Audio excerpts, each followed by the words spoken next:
ये आकाशवाणी है। प्रस्तुत है हमारा साप्ताहिक कार्यक्रम साहित्य की। कार्यक्रम के आरंभ में सुनते हैं परिचर्चा, सोशल मीडिया का साहित्यिक बनाम किताबी साहित्य। कार्यक्रम का संचालन कर रही हैं वरिष्ठ लेखिका और कवित्री मंजूमन। हमारे साथ जुड़े हुए सभी श्रोताओं को मंजूमन का नमस्कार।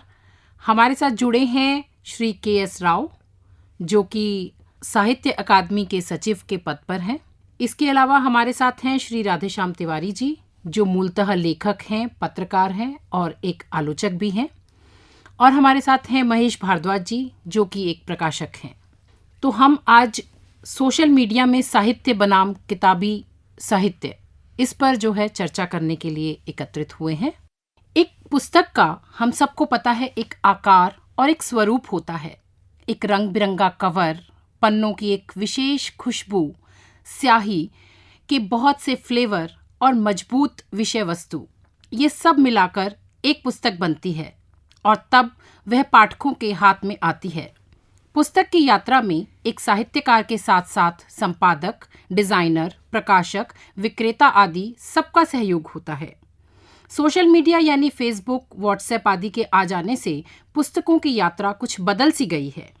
एक और जहां आज की पीढ़ी को सोशल मीडिया सुविधाजनक लगता है, वहीं माता पिता, गुरुजनों को यह चिंताजनक लगता है। सोशल मीडिया पर उपस्थिति लोकप्रियता की कसौटी भी हो गया है। इसमें सबसे पहले मैं ये पूछना चाहूँगी कि पुस्तकों की बिक्री पर आप सब अपने अपने विचार रखें कि क्या असर पड़ा है, और साहित्य और संस्कृति को बचाने के लिए और बढ़ाने के लिए हम लोग क्या क्या कदम ले रहे हैं, एक सरकारी संस्थान के सचिव की हैसियत से, एक प्रकाशक की हैसियत से और एक लेखक की हैसियत से। तो सबसे पहले मैं आपसे पूछना चाहूँगी श्री राव जी कि आप लोगों की इसमें क्या भूमिका है। देखिए, साहित्य अकादमी हर साल 500 से 550 किताब तक छपती है। उसमें बहुत सारी किताब पुनर्मुद्रण भी होती है जी। जैसा कि बहुत सारी किताबों की हर साल दोबारा उसको छपवाना पड़ता है, जैसा कि उनका संस्करण जब उसका खत्म हो जाता है जी। और कम से कम 5-6 करोड़ रुपए की अच्छे से बिक्री भी हो रही है। अच्छा। सरकारी का खरीदी समझिए और या इंडिविजुअल खरीदी। और वो पुस्तक बिक्री के लिए एक तो है पुस्तक मेलों की एक सबसे बड़ा भूमिका होती है। बिल्कुल। जैसे new Delhi book fair, Calcutta, वो देश में बहुत सारे बुक फेयर्स आजकल हर शहर में होने लगा हुआ है जी जी। वहाँ हम लोग बुक फेयर्स लगा रहे थे हमें, और देश की तमाम प्राइवेट पब्लिशर्स भी और सरकारी पब्लिशर सभी लोग। और वो पुस्तक प्रदर्शन के माध्यम से पुस्तकों की अच्छा बिक्री भी होती है। और साथ साथ देखिए, ये इसमें हमको दो चीज़ देखना है। बुक फेयर्स का जो है, एक तो है डिस्प्ले है, मतलब इस तरह का किताब छपी है, इस तरह का किताब उपलब्ध है, इस तरह का किताब फलाने प्रकाशक ने इसको छापा है, चाहे साहित्य अकादमी हो या सामयिक प्रकाशन हो या और दूसरा कोई भी पब्लिकेशन, नेशनल बुक ट्रस्ट हो, पब्लिक कोई भी, एक पुस्तक प्रदर्शनों में इनको देखने को मिलता है। देख के फिर अपना अपना रुचि के हिसाब से वो लोग किताब खरीद सकता है। जरूरत नहीं कि हर किताब जो डिस्प्ले किया वो बिके। बिल्कुल। एक तो डिस्प्ले कम सेल जी, एक दोनों प्रचार प्रसार भी हो रहा है। और इसके साथ साथ हम लोग ये भी करते हैं और समय समय पे पुस्तकों के ऊपर परिचर्चा भी करते हैं, उसमें भी एक अच्छा ये हो जाती है। तीसरी चीज़ है कि बुक्स को अच्छे से रिव्यू किया जाता है जाने माने पत्रिकाओं पे, साहित्य का तो साहित्यिक पत्रिकाओं में और समाचार पत्रों में, बल्कि पहला का तुलना में अभी बहुत सारे समाचार पत्रों में घट गया उस चीज़ के लिए। ये तो न्यूज़पेपर की जो अपना मैनेजमेंट की उनकी डिसीजन है, लेकिन बुक रिव्यूज़ भी आते हैं, अच्छे अच्छे जर्नल्स में बुक रिव्यूज़ होता है। और तीसरी है परिचर्चा। और चौथी चीज़ जो है, उनकी सेल करने के बाद ये मतलब समय समय पे उसको बुक डिस्कशन हो गया, और दूसरी चीज़ें पुस्तक मेलों की हो गया, और बाकी चीज़ों के माध्यम से भी उसका बुक्स की अच्छे से उसका प्रचार प्रसार हो रहा है और अच्छा सेल भी हो रहा है, सब कुछ है। लेकिन ये स्थिति सभी का है क्या, ये एक देखने वाले प्रश्न है जी। सबका ऐसा ही है क्या, ये एक प्रश्न है। मतलब संस्था से माध्यम बीच में फर्क आ जाती है जी।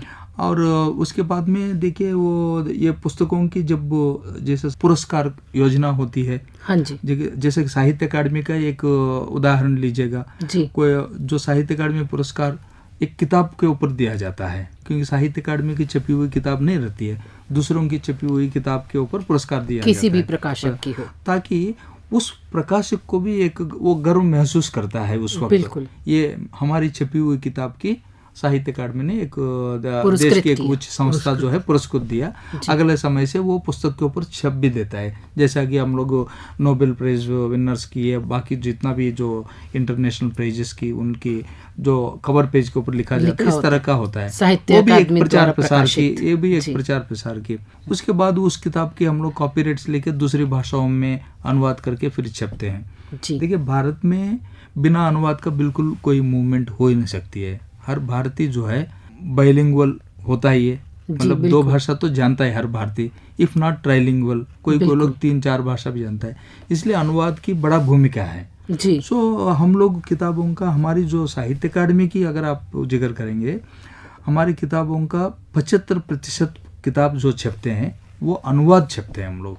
अच्छा। अनुवाद, ताकि एक देश को एकता बना के रखने के लिए मणिपुरी साहित्य क्या लिखा जा रहा है हिंदी क्षेत्र में पता हो जाए, और हिंदी क्षेत्र में किस तरह से लेखन हो रही है, किस तरह से साहित्य लिख रहा है, किस तरह से कविता लिख रहा है, उसके अंदर टेक्निक्स क्या यूज कर रहा है, न्यूएंसेस क्या हो रहा है, उधर की परिसर की उसके अंदर होती है वो, ये सब चीज़ें मलयालम वाला पढ़े, मलयालम वालों को कश्मीरी वाला पढ़े। साहित्य अकादमी का काम तो ये है, प्रकाशक के माध्यम से। जी, एक राज्य से दूसरे राज्य को जोड़ना, एक भाषा के व्यक्ति को दूसरे भाषा के व्यक्ति से जोड़ना, एक साहित्य जो एक राज्य में पढ़ा जा रहा है वो जो है देश की अखंडता के लिए, एकता के लिए, नेशनल इंटीग्रेशन जो है बिल्कुल, तो उसका बहुत एक अहम रोल है। इसीलिए बहुत ही प्रतिष्ठित आपकी जो संस्थान है, और आपने जो बताया, जो आंकड़े दिए कि वो 5 करोड़ का और इतनी पुस्तकें छपती हैं और दोबारा उनके संस्करण भी आते हैं, तो ये तो बहुत ही गर्व की बात है पूरे देश के लिए, लेखकों के लिए, प्रकाशकों के लिए, सबके लिए गर्व की बात है। और मैं आपसे इस पर महेश जी आपके विचार जानना चाहूँगी। वही है, क्या नाम के पुस्तक जो संस्कृति को बढ़ाने के लिए हम लोग भी सबसे पहले तो वही पुस्तक मेले जो है वो सबसे उपयोगी है। बिल्कुल, उनकी एक अहम पुस्तक मेला एक रीढ़ की हड्डी है, एक अहम भूमिका होती है पुस्तक संस्कृति को। क्योंकि जहाँ भी मेरे जैसे नई दिल्ली है, दिल्ली में विश्व पुस्तक मेला लगता है, लखनऊ में राष्ट्रीय पुस्तक मेला लगता है, पटना में पुस्तक मेला लगता है ना जी। तो इन पुस्तक मेलों में सबसे बड़ी चीज़ क्या है कि वहाँ पाठक के सामने लेखक और किताब भी रहते हैं। कई जगहों पे जहाँ पुस्तक मेले लगते हैं वहाँ बुक डिस्कशन करा के लेखकों को भी उनसे आमने सामने परिचर्चा कराई जाती है। और जैसे अभी राव साहब ने कहा कि साहित्य अकेडमी क्या नाम के पुरस्कार, वो तो सही है राव साहब का कि साहित्य अकेडमी भारत का सबसे क्या नाम है सम्मानित और सबसे गौरवशाली सम्मान है। बिल्कुल। और मुझे ये बताते हुए गर्व है कि हम सामयिक प्रकाशन से 3 किताबों को साहित्य अकेडमी सम्मान मिल चुका है। वाह वाह, इसके लिए आपको बहुत बधाई। अभी सबसे ताजा ही हमें जब चित्रा मुदगल के उपन्यास post box number 203 Nala Sopara को मिला, तो जैसे राव साहब ने कहा तुरंत हमने क्या नाम है उस किताब के ऊपर वहाँ साहित्य अकेडमी सम्मान से सम्मानित। तो ऐसा होने से पाठकों और पुस्तक प्रेमियों उसको ज्यादा मिला, एक अलग एडवांटेज उसका मिलता है। बिल्कुल, क्योंकि लेखक को भी, पाठक को भी लगता है कि साहित्य अकेडमी सम्मान से सम्मानित किताब है, प्रकाशक को भी गौरव महसूस होता है और लेखक को भी। तो एक वो शाबाशी है एक तरह से अच्छे लेखन के लिए जी, एक उसका सर्टिफिकेट भी है। जी जी जी जी। तो इस तरह के प्रचार प्रसार के लिए सब पुस्तक संगोष्ठियाँ और ये सब मेले यही उपयोगी है। राधेश्याम तिवारी जी, मैं आपसे पूछना चाहूंगी कि तकनीक का असर क्या हमारी किताबों पर पड़ा है? देखिए, समय के साथ चीज़ें बदलती हैं। बिल्कुल। और आपने देखा कि किस तरह से, अगर हम बहुत पीछे जाएं जी, तो पहले तालपत्र पर लिखा जाता था जी, है ना जी। फिर उसके बाद फिर कागज़ का आविष्कार हुआ तो लिखा जाता था। तो आज जो स्थितियां हैं वो समय की मांग है ना जी। दूसरी बात यह है कि प्रभाव तो पड़ता ही है, क्योंकि जब हम लिखते हैं कागज़ पर तो उस समय कंसंट्रेशन बनता है, और फिर जब हम कुछ बोलते हैं उस समय शायद वो बात हम नहीं कह पाते हैं जी, जो कहना चाहिए जी। दूसरी बात यह है कि सोशल मीडिया का एक बहुत सकारात्मक प्रभाव भी है। हमने अपने समय में ही देखा कि हिंदी समाज कई खंडों में बटा हुआ है जी, और जो एक पत्रिका है, एक संस्थान है, वहाँ भी कई ग्रुप हैं जी। तो कोई अच्छा लिख भी रहा है तो उसको वहाँ अवसर मिलता है और नहीं भी मिलता है ना। उनके जो लोग हैं उनको अवसर मिलता है जी। लेकिन सोशल मीडिया में क्या हुआ कि चूंकि हर आदमी अपनी बात कहना चाहता है, बिल्कुल, उसके भीतर की बेचैनी है जी, तो सोशल मीडिया के माध्यम से वो अपनी बात कह देता है जी। जहाँ तक इसका प्रभाव है तो देखिए निश्चित रूप से मुझे लगता है कि आप देखिए कि अखबारों से, प्रिंट मीडिया से, पत्रिकाओं से स्पेस घटता जा रहा है साहित्य के लिए। जी जी। अच्छी पत्रिकाएं, कई पत्रिकाएं मैं कितने का नाम गिनाऊं, है ना, लुप्त होती जा रही हैं, और उसके पीछे सिर्फ उपभोक्तावादी कारण है ना, उसका लाभ किसी को नहीं मिलेगा। तो इसलिए मुझे लगता है कि प्रभाव तो पड़ा है, मगर फिर भी मुझे लगता है कि अंततः किताबें बचेंगी, पत्रिकाएं, प्रिंट मीडिया बचेगा। श्रीनिवास राव जी, आप क्या अंतर देखते हैं सोशल मीडिया के आ जाने से किताबी साहित्य पर? सोशल मीडिया और पुस्तक प्रकाशन ये दो अलग अलग विधा हैं। सोशल मीडिया में बहुत कुछ है, मतलब जैसे फेसबुक और ट्विटर, इन चीज़ों में लिखना और कोई भी चीज़ों का लिखना ये। लेकिन जब साहित्य की, पुस्तक की प्रकाशन की जब बात होती है, उसके साथ हम लोग सोशल मीडिया को कंपेयर करेंगे तो ज़्यादा से ज़्यादा ब्लॉग राइटिंग के बारे में होता है जी। और जी पुस्तक के बारे में जो आपने शुरुआत में जो कहा, वो पुस्तक की महक और पुस्तक को हाथ में लेके पढ़ने का जो फीलिंग, वो चीज़ है ही है, उसका अलग ही है। ये इलेक्ट्रॉनिक गैजेट्स जैसे मोबाइल या कंप्यूटर और इन चीज़ों पे वो महक नहीं आएगी। और उन चीज़ों का माध्यम को, जैसे पुस्तक हमेशा हम साथ में ले जा सकते हैं लेकिन कंप्यूटर को नहीं ले जा सकते, लेकिन आजकल मोबाइल है इसलिए वो सुविधा हो जाती है। इसमें दोनों चीज़ है, सुविधा भी है, असुविधा भी है, और साथ साथ एक अटैचमेंट की जो चीज़ बोला जा रहा है वो भी एक मायना रखती है। लेकिन ये ब्लॉग राइटिंग या सोशल मीडिया के माध्यम से जो छपा जा रही है, इसमें दो चीज़ है। एक तो है कि बहुत सारे लेखक, अपकमिंग लेखक, खास तौर से युवा लेखक जी, जिन लोगों को प्रकाशक नहीं मिलते हैं, उन लोगों के लिए अपने जो भी है, अपने कविता हो, कहानी हो, कोई भी लेखन हो, सोशल मीडिया के माध्यम से लिख देते हैं जी, ताकि वो उनके जितना भी उनके ग्रुप से 5,000 10,000 जितना भी वो ग्रुप के साथ पास पहुंच जाती है, उनकी कविता हो, कहानी हो, जो भी है, जो भी लिखता है। और ये फिजिकल बुक में उतना लोगों का रीच भी नहीं हो सकती है कभी कभी अपकमिंग राइटर्स के लिए। बिल्कुल, एक तो वो एक सुविधा है, लेकिन उसके साथ साथ दूसरी चीज़ भी उसका देख सकता है। और जब सोशल मीडिया में लिखा जाता है, एक किताब पब्लिश करने के लिए जो स्टेप्स होती है, एक कॉपी एडिटिंग, प्रूफ रीडिंग और फाइनल अप्रूवल, और उसके बाद किताब को छापने की जो एक अलग अलग स्वरूप है, वो चीज़ उसमें नहीं है, क्योंकि वो एक किस्म का सेल्फ पब्लिशिंग टाइप का है, खुद लिखा है, डाला है। लेकिन उसमें क्या कभी कभी ग्रामेटिकल की बहुत कुछ एडिटिंग करने वाली बात उसमें एक माइनस दिखाई देती है। लेकिन उसके साथ साथ ये जब 4-5 हज़ार लोग पढ़ते हैं, वो कमेंट्स करते हैं, उसके आधार पे वो अपना सुधार भी हो सकता है। मतलब इसमें दोनों साइड की है। एक तो है पब्लिशिंग के लिए एक पब्लिशर को ढूंढना उनके लिए मुश्किल हो जाती है, खास तौर से अपकमिंग राइटर, नया लेखक को, वो वहाँ उनकी जो पूर्ति अपने ठीक हो जा रहा है। इसमें दोनों चीज़ है। लेकिन अभी भारत के जो कल्चर है, पर्टिकुलर हमारे जो संप्रदाय जो है पुराने ज़माने से लेकर अब तक जो है, एक पुस्तक हाथ में लेके पढ़ना, चाहे वो भगवत गीता हो, रामायण हो, या कंटेम्पररी राइटिंग जो समकालीन लेखन की एक नॉवेल हो, या कविता संकलन कविता हो, कुछ भी हो, उसकी अलग ही एक फीलिंग है। मैं समझ रहा हूँ कि अब भारत में भी, लेकिन इलेक्ट्रॉनिक वर्जन्स आगे हैं। एक तो सोशल मीडिया हो गया, दूसरा है कि इलेक्ट्रॉनिक बुक्स जो है, ई बुक्स जिसको कहा जाता है, किंडल के माध्यम से पढ़ना, ये नया पीढ़ी उसमें ज़्यादा उसमें जा रहा है। वो भी एक अच्छा प्रभाव, मतलब उसमें भी लोग रुचि रखना शुरू हो गया हमारे भारत में भी। जी, बिल्कुल ठीक कहा आपने कि जैसे जैसे तकनीक बढ़ती जाती है, हमें तकनीक को अपनाना भी पड़ता है, और तकनीक की दुनिया में तकनीक को नकारा बिल्कुल नहीं जा सकता।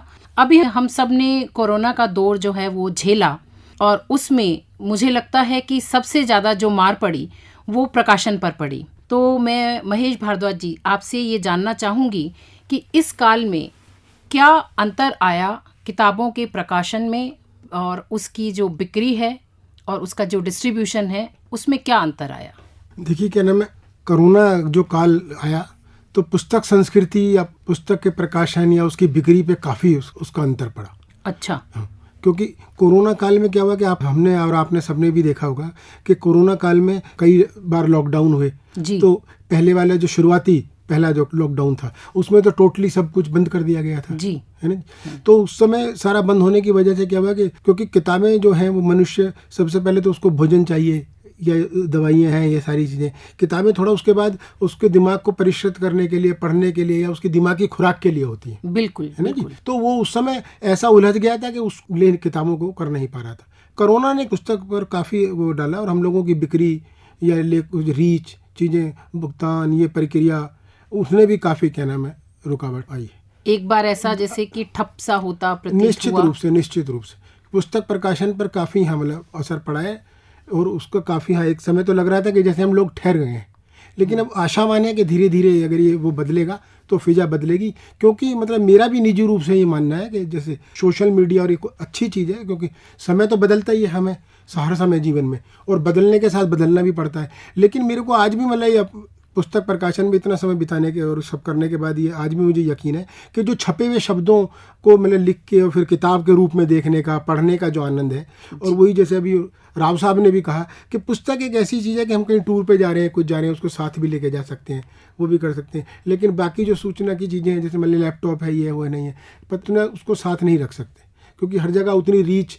जी बिल्कुल, बैटरी बंद तो हाँ, यस। तो मैं तो आशावान हूँ कि भी किताबों का वो महत्व बना रहेगा और वो होगा। जी बिल्कुल ठीक कहा आपने। और राव साहब, मैं आपसे ये जानना चाहूँगी कि क्या आपको लगता है रीडिंग हैबिट्स जो हैं पाठकों की, उसके अंदर कुछ अंतर आया है या वो बरकरार है? वो पहले किताबें पढ़ता था और आज वो सोशल मीडिया पर उतना ही साहित्य पढ़ रहा है? देखिए, पढ़ने का जो समय अलॉट कर रहा है हर एक, चाहे बच्चा हो बड़े हो जी, मुझे लग रहा है उतना ही वैसा का वैसा ही रहा, बल्कि कभी कुछ ना कुछ बड़ा भी है। लेकिन इसमें ये फर्क आया है कि पुस्तक में पढ़ रहा है क्या या हमारे कोई इलेक्ट्रॉनिक गैजेट्स के माध्यम से पढ़ रहा है। मतलब आप देख रहे हैं घरों में अभी एक पाठ्य पुस्तक ही देखिए, और बच्चों का जो कॉलेज जा रहा होगा या स्कूल जा रहा होगा, इन लोगों का ज़्यादा से ज़्यादा पढ़ाई वो इलेक्ट्रॉनिक गैजेट्स के ऊपर ही हो रहा है। कोई मोबाइल में ज़्यादा देर पढ़ाया जा रहा है, लैपटॉप में ज़्यादा देर पढ़ाया जा रहा है, और उनका सिलेबस भी उतना होता है कि उसके साथ साथ दूसरी कहानी हो या साहित्यिक पुस्तकें वो पढ़ने के लिए उनको उतना समय भी नहीं मिल रहा है। लेकिन रीडिंग हैबिट्स में कोई इतना अंतर का ज़्यादा नहीं दिखाई दे रहा है। लेकिन पहला का उतना तो नहीं है करके एक अफवाह समझिए, ऐसा सोच समझिए। लेकिन आप इन चीज़ों को फिर एक कॉन्ट्राडिक्शन दूसरा भी है, जब हम बुक फेयर्स में जब जाते हैं जी, वो दिन पे दिन लोग ज़्यादा से ज़्यादा लोग विजिट, जैसे न्यू दिल्ली बुक फेयर हो गया या कलकत्ता बुक फेयर है, इसमें जो है बिक्री बहुत अच्छा हो रहा है और बच्चों से लेकर बड़ों तक अच्छा से विजिट भी कर रहा है। अगर वो चीज़ देखा जाएगा तो कुछ रीडिंग हैबिट्स में इतना अंतर नहीं आया जैसा भी नज़र आती है। लेकिन ये है कि कुछ परसेंटेज जो है बुक से शिफ्ट होके इलेक्ट्रॉनिक्स में चले गए हैं, कुछ भाग, वो तो फर्क है।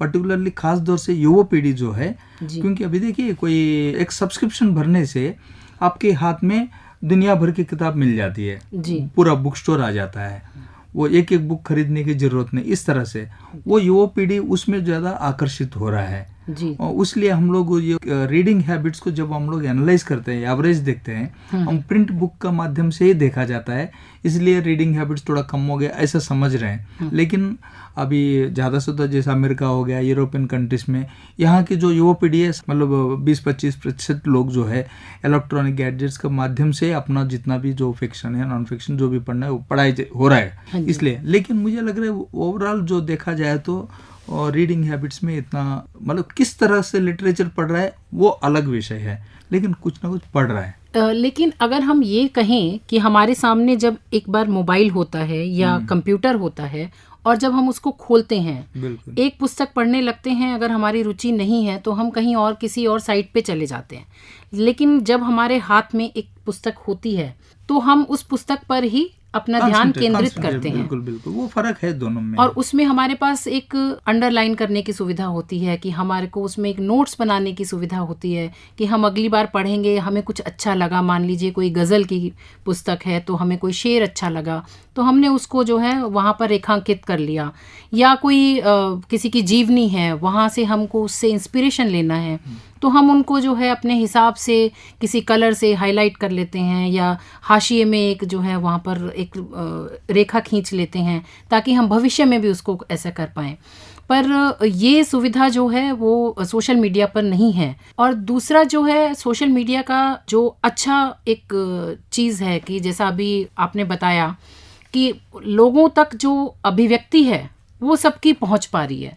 तो कुल मिलाकर अगर उसका पठन कम नहीं हुआ है, उसके पाठक कम नहीं हुए हैं और बल्कि बढ़ावा मिला है, तो बहुत अच्छा है कि सोशल मीडिया के ज़रिए भी हम अपना साहित्य लोगों तक पहुंचा पा रहे हैं। इसमें मैं ये एक चीज़ कहना चाहता हूँ जी, जो इलेक्ट्रॉनिक्स उसके माध्यम से जो पढ़ाया जा रहा है, जो आपने बोला फिजिकल बुक की जो अंडरलाइन करता है उसको नोट किया जाता है ये, लेकिन अभी इलेक्ट्रॉनिक बुक्स में भी वो चीज़ है कि अभी कोई एक नॉवेल पढ़ाया जा रहा है, कोई पर्टिकुलर एक शब्द का अगर मीनिंग नहीं है, उसी वक्त उसको सेलेक्ट करने से उसका मीनिंग भी वो डायरेक्टरी का मतलब कोई अलग से डिक्शनरी खोल के देखने की जरूरत नहीं, वो सुविधा उसमें है। जी जी, अभी फिजिकल बुक का समय में हम वो वर्ड का मीनिंग एक डिक्शनरी खोल के देखना पड़ेगा या दूसरे में, लेकिन वहाँ का वहाँ उसको सेलेक्ट करके ये करे, और पर्टिकुलर पोर्शन अगर हम कोई रिसर्च के लिए या किसी विषय को कोट करना है उसको वहाँ का वहाँ सेलेक्ट करके वो उस चीज़ को एज इट इज़ लेने की उस सुविधा भी है। जी ये जी, उसमें दोनों चीज़ है। बिल्कुल, दोनों चीज़ों के अपने अपने फ़ायदे हैं। किताबें भी ज़रूरी हैं और सोशल मीडिया भी ज़रूरी है। तकनीक के साथ चलना समय की मांग है। व्यक्ति के ऊपर ये निर्भर करता है कि वो किस चीज़ को लेता है। अच्छा साहित्य छपवाता है, संपादन के लिए एक गुंजाइश रखता है और वो उतने ही खुले मन से उसको अपनी आलोचना को स्वीकार करता है और आगे जो है उसमें सुधार करने की प्रक्रिया से गुजरता है।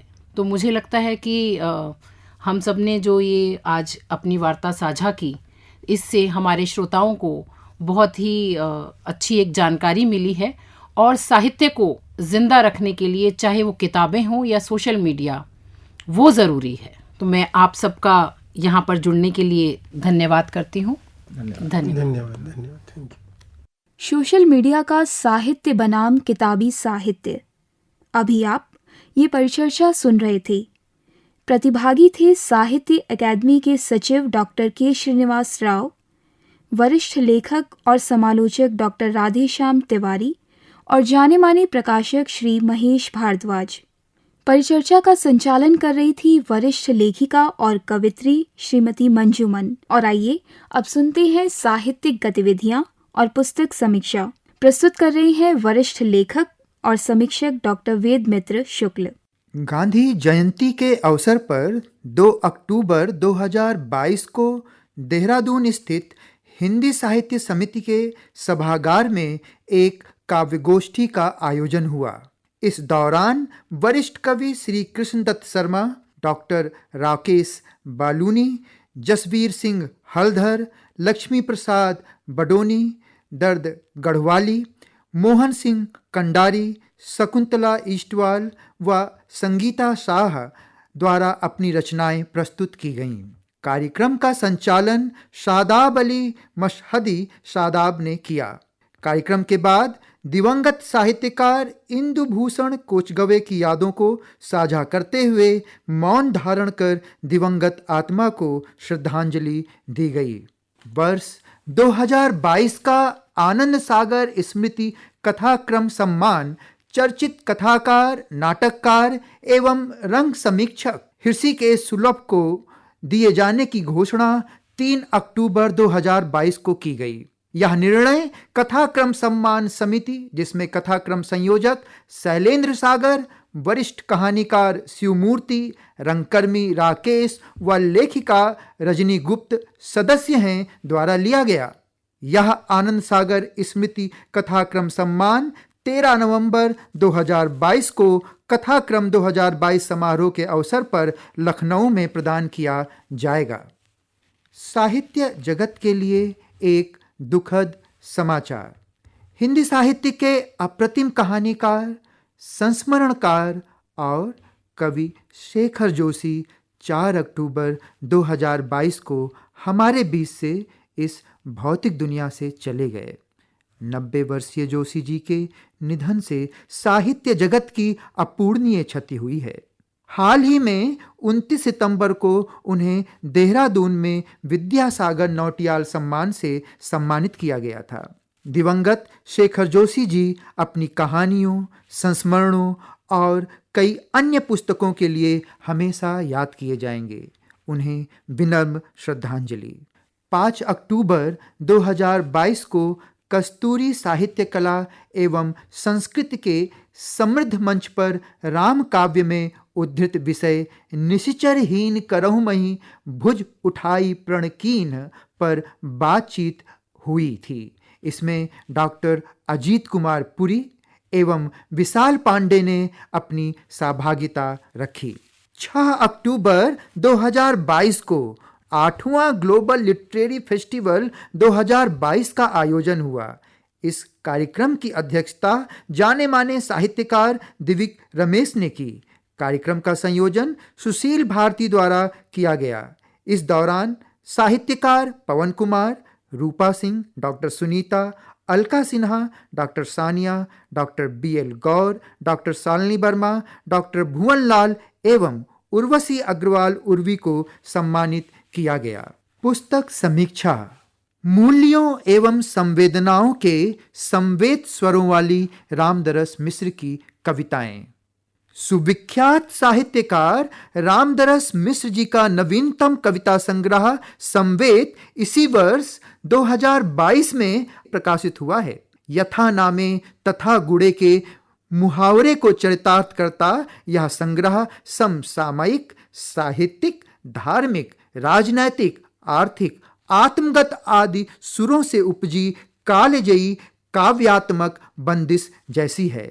जटिलताओं से युक्त विसंगतियों से भरे अपने समय और समाज को सहजता से कविता में आजकल दुष्कर हो चुके संप्रेषणीयता के साथ उतार देने वाली लेखनी द्वारा ही संवेद जैसा कविता संग्रह संभव हो सकता है। आम आदमी की आवाजों को उसी की भाषा शैली में किस प्रकार से काव्यगत मर्यादाओं का पालन करते हुए कविता में कहा जा सकता है, यह हमारे समय के वरिष्ठ साहित्यकार रामदरस मिश्र की कविताओं को पढ़कर जाना जा सकता है। कविता संग्रह संवेद की कविताएं इस तस्दीक की अपवाद नहीं हैं। इस संग्रह को कविताओं की कुछ उपविधाओं जैसे नई कविता, गजल, मुक्तक, गीत, लोकगीत आदि के संवेद रूप के स्तर पर भी आंका जा सकता है।